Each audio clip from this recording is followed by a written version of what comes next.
జిల్లా స్థాయిలోనే కాకుండా రాష్ట్ర స్థాయిలో ఎప్పటికప్పుడు తాజా సమాచారాన్ని మీకు అందిస్తోంది తెలంగాణ రిపోర్టర్స్. జగిత్యాల నియోజకవర్గంలో సాంకేతిక రంగంలో యువతను తీర్చిదిద్దాలన్న లక్ష్యంతో కృషి చేస్తున్నాం. జగిత్యాల శాసనసభ్యులు డాక్టర్ సంజయ్ కుమార్ తెలంగాణ రైజింగ్ 1 నినాదంతో ముందుకు సాగుతూ సాంకేతిక రంగంలో రాష్ట్రాన్ని నెంబర్ 1గా తీర్చిదిద్దాలన్న ముఖ్యమంత్రి రేవంత్ రెడ్డి, ఐటీ మంత్రి శ్రీధర్ బాబుల సహకారం, సంకల్పం మేరకు జగిత్యాల నియోజకవర్గంలో సాంకేతిక రంగంలో యువతను తీర్చిదిద్దాలన్న లక్ష్యంతో కృషి చేస్తున్నానని జగిత్యాల శాసనసభ్యులు డాక్టర్ సంజయ్ కుమార్ స్పష్టం చేశారు. జగిత్యాల టీఆర్ నగర్ సమీపంలో 29 కోట్ల రూపాయల వ్యయంతో నిర్మాణంగా వస్తున్న అడ్వాన్స్ టెక్నాలజీ సెంటర్ ఏటీసీ పనులను ఎమ్మెల్యే డాక్టర్ సంజయ్ కుమార్ బుధవారం ఉదయం 11:30 గంటల ప్రాంతంలో పరిశీలించారు. జగిత్యాల కరీంనగర్ రహదారికి సుమారు 800 మీటర్ల దూరంలో నిర్మిస్తున్న ఐటీఐ ఏటీసీ భవన నిర్మాణం పనులు వేగవంతంగా పూర్తి చేయాలని, అవసరమైన రహదారి సౌకర్యాలు కల్పించడానికి గాను జగిత్యాల రెవెన్యూ డీజిల్ అధికారి మధుసూదన్, తహసీల్దార్ శ్రీనివాస్, డివిజన్ సర్వేయర్ విఠల్తో కలిసి పరిశీలించి తగు సూచనలు చేశారు. యువత పెడత్రోవ పట్టకుండా తమలో ఉన్న నైపుణ్యంతో టాటా గ్రూప్ ఆధ్వర్యంలో నిర్వహించే అడ్వాన్స్ టెక్నాలజీ సెంటర్ ద్వారా శిక్షణ పొంది భవిష్యత్తును తీర్చిదిద్దుకోవాలని ఎమ్మెల్యే డాక్టర్ సంజయ్ కుమార్ ఈ సందర్భంగా యువతకు పిలుపునిచ్చారు. ఈ కార్యక్రమంలో ఎమ్మెల్యే వెంట మాజీ మున్సిపల్ చైర్మన్లు అడవాల జ్యోతిలక్ష్మణ్, గిరి నాగభూషణంతో పాటు పలువురు నాయకులు ఉన్నారు.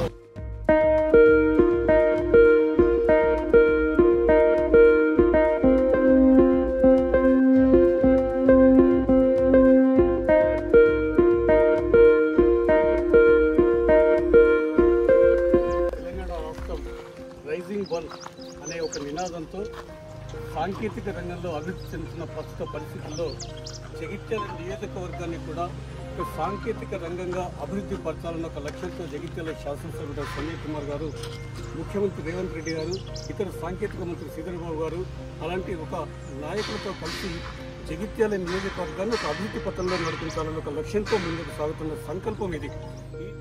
ఈ నేపథ్యంలో జగిత్యాలకు అంటే దాదాపు 7 కిలోమీటర్ల దూరంలో జాతీయ రహదారికి 800 మీటర్ల దూరంలో ఉన్నటువంటి ఒక భవనంలో అంటే దాదాపు 29 కోట్ల రూపాయల వ్యయంతో చేపడుతున్నటువంటి అంటే ఫస్ట్ ఫేజ్లో 6 కోట్ల రూపాయలు ఈ వ్యయంతో చేపడుతున్నటువంటి ఐటీఐకి సంబంధించినటువంటి అడ్వాన్స్ టెక్నాలజీ సెంటర్ అంటే యువకుల్లో ఒక నైపుణ్యం ఉన్న వారిని తీర్చిదిద్ది ప్రస్తుతం సాగుతున్నటువంటి ఏఐ విజన్తో ముందుకు సాగుతున్న ప్రస్తుత పరిస్థితుల్లో నియోజకవర్గంలో చేస్తున్న కృషికి మీరు దీనికి తాత్కారమే. గౌరవ ముఖ్యమంత్రి రేవంత్ రెడ్డి గారు యువతకు ఉపాధి కల్పించాలనే ఆలోచనతోటి చాలా గొప్ప నిర్ణయం తీసుకొని మరి భారతదేశంలోనే కాదు ప్రపంచంలోనే ఒక గుర్తింపు పొందిన టాటా గ్రూప్ వారితో చర్చించి మరి యువతకు ఎలా ఉపాధి కల్పించాలి, వాళ్ళ లోపల నైపుణ్యత ఎలా ఎక్కువ తీసుకురావాలి, మన భారతదేశంకు కావచ్చు మరి మేక్ ఇన్ ఇండియా అని అంటున్నాం కానీ స్కిల్డ్ పీపుల్ లేరు.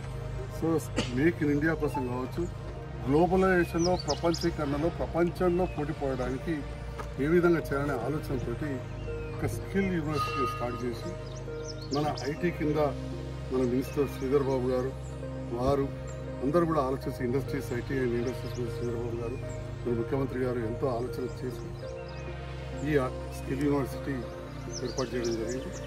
ఒక 29 కోట్లతోటి ఈ advanced technical centre come ITI ఏర్పాటు చేయాలనే ఆలోచన. దాంట్లో భాగంగా మన స్థలం ఎక్కువ ఉండాలి కాబట్టి ఫస్ట్ దరూర్ క్యాంపులో అనుకున్నాం. తర్వాత ఇది చాలా ఎక్స్పాన్షన్ అవుతుంది. ఇది ముఖ్యమంత్రి గారి డ్రీమ్ ప్రాజెక్ట్. ఫ్యూచర్లో చాలా ఎక్స్పాన్షన్ అవుతుంది కాబట్టి మంచిగా ఉండాలనే ఆలోచనతోటి జాతీయ రహదారికి అతి దగ్గరలో నడిచొచ్చే రోడే ఇప్పుడు నేను నడిచే వచ్చినట్టు దిగి ఎందుకంటే రోడ్ ఎట్లా చూద్దామని మేము అందరం కూడా మా ఆడియో గారు మేము అంతా నడిచే వచ్చినాం ఏర్పాటు చేయడం. రెండవది ఏంటంటే ఇక్కడ ఏర్పాటు చేయడానికి కారణం ఏటీసీ న్యాక్ సెంటర్. సో అప్పుడు ఈ న్యాక్ సెంటర్ కూడా ఇదే రకంగా స్కిల్ బేసిక్ స్కిల్ అదేమో బేసిక్ ఇది అడ్వాన్స్డ్ అటు న్యాక్లో కావచ్చు ఇటు ఇక్కడ మనం ట్రైనింగ్ ఇవ్వచ్చు. స్కిల్ సంబంధించి అటు న్యాక్లో కావచ్చు ఐటీ అడ్వాన్స్ సెంటర్ చేసుకుంటే వాళ్ళకు ఉపాధి గొప్పగా పొందుతారని చెప్పి కూడా నేను భావిస్తూ ఉన్నా. ఇటువంటి ఆలోచన చేసిన మన గౌరవ ముఖ్యమంత్రి రేవంత్ రెడ్డి గారికి అదేవిధంగా ఐటీ పరిశ్రమల మంత్రి శ్రీధర్ బాబు గారికి హృదయపూర్వకంగా. అంటే ఈ యువతకు ప్రస్తుతం ఉన్న సమాజంలో యువతకు మీరు ఇచ్చే సందేశం ఏంటి? ఈ అడ్వాన్స్ టెక్నాలజీ సెంటర్ ద్వారా మనం చూస్తూ ఉన్నాం గతంలో ఉన్న ఐటీఐలు కాలం చెల్లిన కోర్సులతోటి నడుస్తూ ఉన్నాం. సో అడ్వాన్స్డ్ అవుతున్న సందర్భంలో మార్పుకు అనుగుణంగా ఈ అడ్వాన్స్ టెక్నికల్ సెంటర్ వస్తుంది కాబట్టి ఈ యువతకు ఉపాధి దొరికే అవకాశాలు ఎక్కువ. అది తెలంగాణ రైజింగ్ 1 నెంబర్ అంటే ఇది సాంకేతిక రంగంలో అభివృద్ధి చెందాలన్న లక్ష్యం, ఆ సంకల్పం. ఇటు ఒక ముఖ్యమంత్రి రేవంత్ రెడ్డి గారు, ఐటీ మంత్రి శ్రీధర్బాబు గారు, అలాగే జగిత్యాల శాసనసభ్యులు డాక్టర్ సంజయ్ కుమార్ గారి కళ నెరవేరాలని, యువత ఈ సాంకేతిక రంగంలో అభివృద్ధికి ముందుకు సాగాలని సందర్భంగా కోరుకుంటూ ఆల్ ది బెస్ట్. జిల్లా స్థాయిలోనే కాకుండా రాష్ట్ర స్థాయిలో ఎప్పటికప్పుడు తాజా సమాచారాన్ని మీకు అందిస్తోంది తెలంగాణ రిపోర్టర్.